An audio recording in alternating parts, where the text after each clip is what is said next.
gatiin isaa meeqa? Gatiin isaa 65 hanga 60 gurgurama. Soofaan kun kan nama abbaa sagal qabatu ta'a. Harka fuunee kabajamtoota fi jaalatamtoota kenna warroonni yeroo jalqabaatti gara YouTube channel kana dhuftan subscribe gochuudhaan maatii keenya dabalaa maatii keenya kan taatan like share gochuudhaan nu channel dhaabbataa isin jedha akkuma argaa jirtan guyyaa har'aa farnichara maatii keessatti argama. Farnichara maatii keessatti meeshaalee mana keenya keessatti itti fayyadamuu dandeenyu meeshaalee mana barnootaatii fi biiroolee gara garaa akkasumas immoo warroonni sooshaal miidiyaa irra socho'an meeshaalee istiidiyoo keessan isinii ta'u akkaataa fedhii keessanii irratti hundaa'uudhaan gaafii keessan caqasuudhaan kan isin qopheessan ta'a. Kanaaf guyyaa har'aa namootuyyu gatii isaa tokko isaa meeqaan akka gurguramu kan isin biraan ga'u isaan alatti immoo akkamitti argachuu dandeettani eessatti immoo akka argamu kan isin biraan ga'u amma xumura qophii keenyatti wajjin turaan affirraa kenna. Egaa kabajamtoota fi jaalatamtoota kenna akkuma jalqabaatti isin kaasuuf jaaletti soofaan asirratti argaa jirtan kana gatii isaa kan ammoo kwaalitiin isaa maal fakkaatu nama meeqa teessisuu akka danda'u eessatti immoo akka argachuu dandeettu odeeffannoo isaa jalqaba irraa hamma xumuraatti guutuu isaa kan nu biraan geettu obboleettiin keenya asirratti argamti jalqaba irratti maqaa kan keetii fi hordoftoota keenyaan gamaan wal barta. Maqaan kee Zaaraa Qufaa jedhama. Zaaraa meeshaa kana fakkeenya soofaan kun nama meeqa teessisuu danda'a akka jiru kanatti? Soofaan kun kan nama abbaa sagal qabatu ta'a. Meeshaan isaa kan irraa hojjetamu mukni isaa waanzaadha. Itti aanee ammoo ispoonjiin isaa boondidiisa jedhamuun hojjetama. Leezeriin isaa tokkoffaadha. Waagaan isaas akkas qaalii miti. 55,000 hanga 50,000tti kan gurguramudha. Kanaaf 50,000 hamma 55,000 yoo qopheessitan meeshaa kana guutumaan guutuu keessan taasifachuu dandeettanii iddoo isin barbaadanitti ammoo kan isin geessan ta'a biyya barbaadan jiraattanii lakkoofsa bilbilaa asii gaditti argaa jirtan kanaan bilbiltanii yoo jettan kallattii maan isaan argachuu dandeettan isaan alattas ammoo karaas fuula sooshaal miidiyaa tiiktookii telegiraamii fi akkasumas immoo miisenjeriidhaan argachuu dandeettanii odeeffannoo dabalataatiif ammoo lakkoofsa bilbilaa asii gaditti argamu kanaan bilbiluu dandeettanii. Egaa as biratti kargaa jirus soofaa biraati kun immoo carqii irraa kan hojjetame kun immoo gatiin isaa meeqaan gurguramuu danda'a? Kunis akkuma isin jedhee ispoonjiin isaa HD jedhama. Gatiin isaas baay'ee gadi bu'aadha. Iddoo maaga 28 gidduu sanitti gurgurama.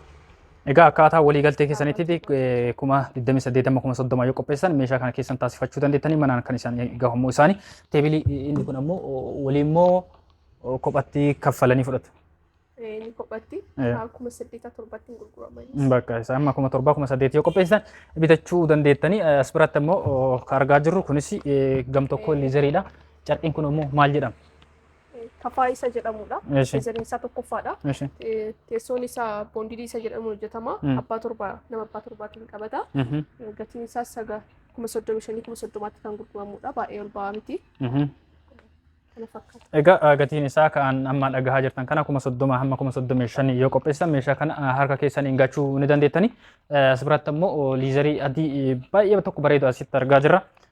Kuni gatiin isaa meeqa? Gatiin isaa 65 hanga 60 gurgurama. Nama 7-8 qabata. Akkuma jedhee liizeriin isaa tokkoffaadhaan hojjetama. Teessoon isaa boondiidha. Meeshaa kwaalitii waan kwaalitii ta'edhaan hojjetama. Isaallee akkuma isin jedhisan muka waanzaatiin hojjetama. Baay'ee tokko bareedaadha. Innis akka argaa jirtan kana meeshaa baay'ee tokko namatti toluu fi kwaalitiin isaa baay'ee itti amanamu. Farnichara Muhammad ammoo dhaabbata baay'ee beekamtii dhaabbilee garaagaraa irraa fi gama mootummaatiin argateedha. Kanaaf gama kana yoo dhuftanii kallattii meeshaa barbaadan kan as keessatti argaa jirtan kanaan alattis diizaayinaa ofii keessan harka keessan irraa qabdan isaanii yoo dhiyeessitan akkaataa fedhii keessaniitiin kan isin hojjetanii fi iddoo isin barbaadanitti guutuu biyya kanaa keessatti kan isin geessan ta'a. Kunis liizerii irraa dalagame gatiin isaa gana. Gatiin isaa 60,000. Baalalgaas jedhamudha. Elliidha. Liizeriin isaa tokkoffaadha. Carqiidhaan makamee hojjetamee jira. Carqii kafaa isa jedhamuun hojjetama. Teessoon isaa akkuma dura isin jedhee boondiidhaan hojjetama. Kanaaf gatiin isaa 60,000. 60,000 yoo qopheessitan meeshaa kana keessan taasifachuu dandeettanii bareedni isaa immoo waan isin himamuun qabu akka argaa jirtan kana jechaadha. As birattis liizeriidha kan argaa jirru kun gatiin isaa meeqa? Gatiin isaa 90,100tti gurgurama. Leezeriin isaa tokkoffaadha akkuma isin jedhee mukni isaa akkuma dura isin jedhe san muka waanzaatiin hojjetama. Teessoon isaa boondidiidha. Leezeriin isaa tokkoffaa isa jedhamuun hojjetama. Gatii? Gatiin isaa 90,000. 90,000 hanga 100,000 yoo qopheessitan akka keessaniin gachuu dandeettan meeshaa baay'ee tokko bareedaadha. Furdin isaas mana keessa gaafa galee immoo farnichara keessa jiruu fi yeroo mana galee bareedinni isaa garaagarummaa qabaachuu danda'a waan ta'eef meeshaa baay'ee tokko bareedaa akka argaa jirtan kanatti kana fakkaatu diizaayinii biraas yoo barbaadan ajajachuu ni dandeettanii lakkoofsa bilbilaa asii gaditti argaa jiru. Kanaan bilbilaa isin hin jenna. As birattis liizeriidha gosa biraatiin jira. Kun ammoo gatiin isaa gama. Gatiin isaa akkuma dura isin jedhe san 90,000 akkuma dhibbaatti gurgurama. Kanaan tokko jechaadha xiqqoo diizaayinii isaa garaagarummaa qaba.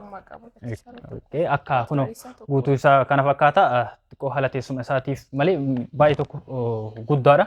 Kunoo inni kunis wal keessa makaa jira. kuma shantamii shanii kuma shantamaatti gurgurama.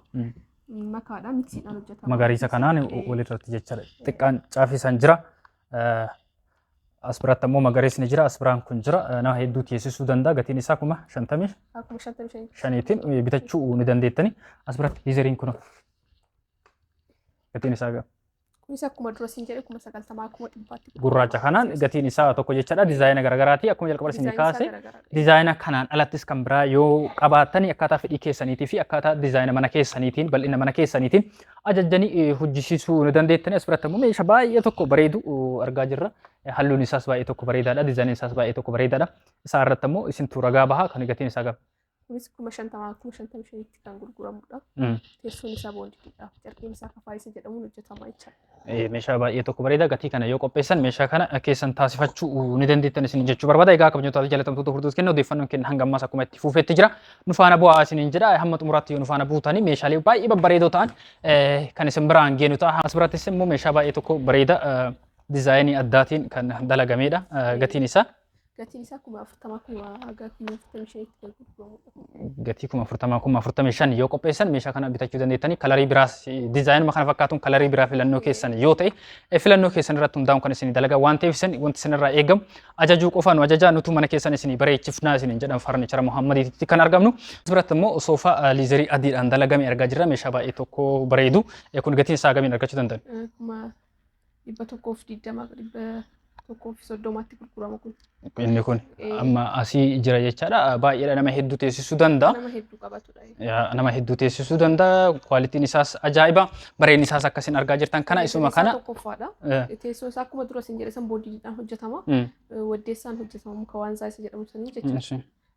Ajajaan ammoo isuma dizaayinii kana barbaadanii halluu barbaadan isaan yoo barbaadan hojjechuu danda'ama. Isuma kana ta'e carqiidhaan hojjechuus ni danda'a jechaadha. Kan ammoo gatiin isaa meeqaan gurgurtu akkaataan hojjetama isaa ammoo maal fakkaata? Elli isa jedhamu sanidha. Abbaa tokko isas biraa qaba.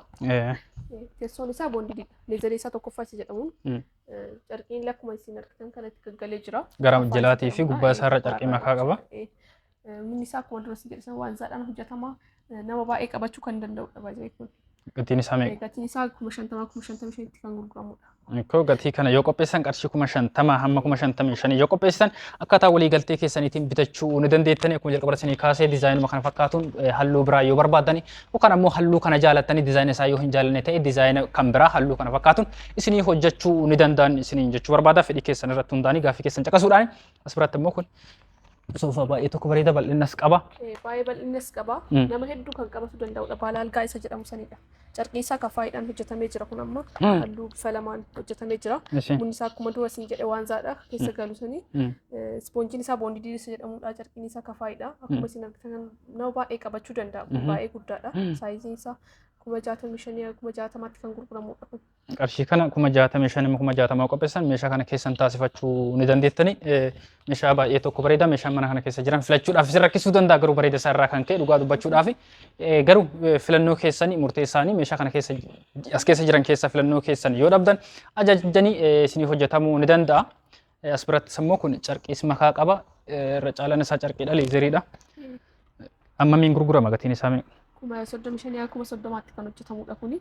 Boondidii teessoon isaa carqiin isaa kafaayee jedhamuun hojjetama jechuudha. Furdinnes qaba baay'ee irra taa'umsaafis baay'ee meeshaa mijataadha. Gatii kana yoo qopheessan nama 7 qabachuu ni danda'a jedhaa jiru.